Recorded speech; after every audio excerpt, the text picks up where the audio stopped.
మారుతున్న పరిస్థితులు, టెక్నాలజీలు డెవలప్ అయ్యేటువంటి పరిస్థితులు దృష్ట్యా కావలి ప్రజలు ఎక్కువగా మైగ్రేట్ అవుతున్నటువంటి పరిస్థితుల్లో టౌన్ బాగా విస్తరిస్తున్న తరుణంలో కావలిని అభివృద్ధి చేయాలని అమృత్ 1 కింద మొట్టమొదటిగా ఆనాటి ఉపరాష్ట్రపతి అయినటువంటి వెంకయ్యనాయుడు గారి సౌజన్యం, మన ప్రీతమ నేత రాష్ట్ర అభివృద్ధి ప్రదాత శ్రీ నారా చంద్రబాబు నాయుడు గారి దీర్ఘాలోచన కావలికి అమృత పథకం కింద నిధులను 57 కోట్ల రూపాయలతో 2018 సంవత్సరంలో మొట్టమొదటి మళ్ళా కావలికి రావటం, ప్రజానికానికి ఇంటింటికి నీళ్లు ఇవ్వాలనే ఉద్దేశంతో 57 కోట్లు శాంక్షన్ చేపిస్తే ఆనాటి పాలకులు, గత ప్రభుత్వ నాయకులు ఈరోజు కావలి కోసం అభివృద్ధి ప్రదాతలను సోగళ్ళు చెప్పుకునే నాయకులు, కాంట్రాక్టర్లు కుమ్మక్కై ఈరోజు కావలికి తీరని ద్రోహం చేసి కావలి పేద బడుగు బలహీన వర్గాలు నీళ్లు తాగకుండా చేసి ఇంతటి మహానగరంగా అభివృద్ధి చెందేటువంటి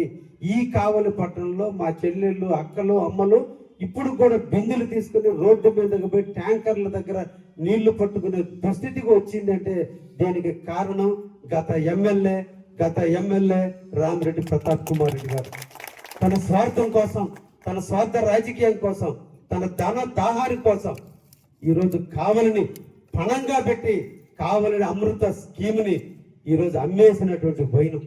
ఇది అందరూ తెలుసుకోవాలి. కట్టిన ట్యాంకులు ఇలా శిథిల వ్యవస్థకు వస్తున్నాయి. కట్టి 7 సంవత్సరాలు ఈ ట్యాంకు, కానీ ఈరోజు చుక్క నీరు అందించాల. అడిగే నాదులు లేడు. రాజకీయ పిచ్చి తప్ప కావలి అభివృద్ధి కోసం ఆలోచించే నాయకత్వం లేదు. ఆయన దోచుకున్న సొమ్ము బెంగళూరులో దాచిపెట్టుకుని అడిగే మోగోడు లేడు. ప్రజలకి ఇవన్నీ పట్టడం లేదు.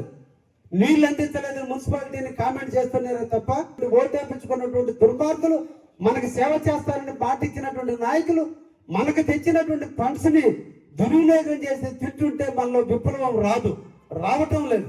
కాబట్టి వాళ్ళు ఈ రోజున తగుదనమ్మా అని చెప్పి మళ్ళా ప్రజల్లోకి వచ్చి అభివృద్ధి ప్రదాతలు, కావలి కోసమే పుట్టినటువంటి తీవ్రదాతలుగా ఈ రోజు చాలా మంది అవుతున్నారంటే మనలో అలసత్వం ఉండబట్టే నాయకులు ధైర్యంగా ప్రజల దగ్గరకు రాగలుగుతున్నారు. ఇది ప్రజల్లో కూడా మార్పు రావాల్సినటువంటి అవసరం ఉంది. 14 కోట్ల రూపాయల దుర్వినియోగం, 7,501 ఇళ్లకి ఉచితంగా ప్రభుత్వం డబ్బులతోటి ప్రతి ఇంటికి 1/2 ఇంచ్ వాటర్ ఇచ్చేటట్టు ట్యాప్ బిగించాల్సినటువంటి స్కీమ్ని దోచుకున్న పోయిన వల్ల 7 సంవత్సరాల నుంచి శిథిలాలైన ఈ రోజు మన కావలి మున్సిపాలిటీకి సంబంధించిన వాటర్ ట్యాంకులు 2,400 ఇళ్లకు మాత్రమే ట్యాపుల ద్వారా నీళ్ళు ఇచ్చే స్కోర్స్ ఉంది.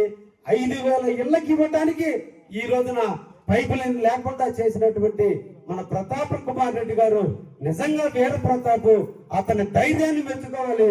ఈ రోజు కూడా దోచుకుని ప్రజల ముందుకు రావడానికి ఊరులోడుతున్నాడంటే నిజంగా ప్రజల చెవులో పూలు పెడుతున్నాడు అర్థం కాల, క్యాలిఫ్లవర్లు పెట్టడానికి ప్రయత్నం చేస్తాడు అర్థం కాల.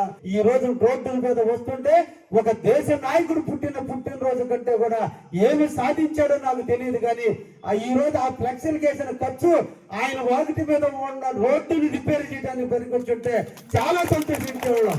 నాయకుడు అంటే అందరికి ఆదర్శంగా ఉండాలి తప్ప సెల్ఫ్ డబ్బాలు కొట్టుకోవడానికి కాదు.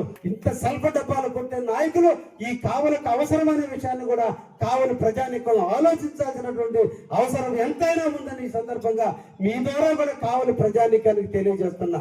ఈ రోజు అమృత 1 ఈ రోజు నాశనమైన కారణాన 7,500 ఇళ్లకు ఈ రోజు ఇచ్చినట్టే రికార్డులో ఉన్న కారణాన ప్రతాప్ కుమార్ రెడ్డి చేసిన స్వార్థానికి కావలి మున్సిపాలిటీ నెలకి 35 లక్షల రూపాయలు ఖర్చు పెట్టాల్సిన పరిస్థితి వచ్చింది. అంతటి దుర్మార్గం నుంచి ఈ కావలిని కాపు కాసుకునే వ్యక్తిగా ఈ రోజున మళ్ళా మేము ప్రతి ఇంటిలో ట్యాపులు ఇవ్వాలనే సంకల్పంతో అమృత 2 కింద ఈ రోజున 14 కోట్ల రూపాయలు మనకు నిధులు ఇవ్వడం, UIDP urban infrastructure development fund కింద ఈ రోజు 22,80,00,000 రూపాయలు 2 ఫండ్స్ వస్తే ఈ రెండింటినీ కూడా మేము ఈ రోజు మళ్ళీ డ్రింకింగ్ వాటర్ కేటాయించి ఈ రోజు ప్రతి ప్రాంతంలో ఉన్న ప్రజానికానికి నీళ్లు అందించడం కోసం ఈ 38 కోట్ల రూపాయలతో ఈ రోజు పెట్టేటువంటి డబ్బులు అదనంగా 6,400 ఇళ్లకి ఉచితంగా ట్యాపులు వేసి తీరుతాయని ఈ సందర్భంగా నేను మాటిస్తున్నా. అమృత 1లోకి 1 రూపాయి కేటాయించాలి, దాని తగ్గట్టు కక్కియాల్సిందే. కాంట్రాక్టర్ చేత కట్టించి 7,500 ఇళ్లకి నీళ్లు ట్యాపులు ఇచ్చేంత వరకు మా పోరాటం ఆగదు. ఈ టెక్నో ఒలింపియాడ్, సివోస్పార్క్, మెడిస్పార్క్ వంటి ఆధునిక అకాడమిక్ ప్రోగ్రామ్స్ ద్వారా విద్యార్థుల్లో లాజికల్ థింకింగ్, సైన్స్ అవగాహన మరియు విశ్లేషణాత్మక నైపుణ్యాలను అభివృద్ధి చేస్తూ సిబిఎస్ఈ అండ్ స్టేట్ బోర్డు కరికులంలలో అత్యుత్తమ ఫలితాల సాధనకు దృఢమైన పునాది వేస్తోంది నారాయణ. అనుభవజ్ఞులైన అధ్యాపకుల సమగ్ర మార్గదర్శకత్వంలో ప్రతి విద్యార్థిలో logical thinking and analytical skills కి పదును పెట్టి జాతీయ స్థాయి విజేతలుగా తీర్చిదిద్దుతూ వారి ప్రతిభను శిఖరాగ్రాలకు చేరుస్తోంది నారాయణ. అత్యాధునిక డిజిటల్ క్లాస్ రూమ్స్, అత్యుత్తమ ఫిజిక్స్ అండ్ కెమిస్ట్రీ ల్యాబ్స్ తో కూడిన సాంకేతికతతో కూడిన విద్యా వాతావరణం, విశాలమైన ప్లేగ్రౌండ్, పరిశుభ్రమైన డైనింగ్ హాల్లో రుచికరమైన పోషకాహారం, సౌకర్యవంతమైన హాస్టల్ సదుపాయాలు కల్పిస్తోంది నారాయణ. 2026-27 విద్యా సంవత్సరానికి అడ్మిషన్లు ప్రారంభం. వావిలేటిపాడు, ధనలక్ష్మీపురం, నెల్లూరు.